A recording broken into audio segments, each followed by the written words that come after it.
আমি জানি না ভাই কারা বাড়িতে সাইজে গুজে টিপটপ হয়ে থাকে।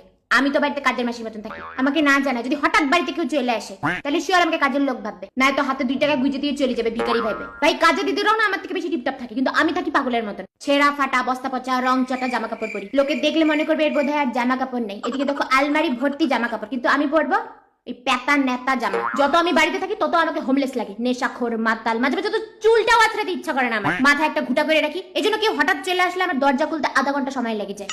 হুলিয়া চেঞ্জ করতে হবে তো। এরকম হয়েছে অনেক সময় যে ঘুমের থেকে উঠেই ওই জামা কাপড় পরে আমি দোকানে চলে গেছি। খুব দরকার ছাড়া টিপটপ ওয়েল ড্রেসড আমাকে সচরাচর দেখা যায় না। বাড়িতে আমি ওই উড়তা পাঞ্জাবের আলিয়া ভাটের মতন থাকি, নেতানো পেতানো 10 বছরের পুরানো তেনা টাইপের গেঞ্জি পরে থাকি। মা তো ভুলে মাঝে মাঝে ঘর মোছার জন্য নিয়ে যায়, আমি বলি না না না এটা আমি পরবো।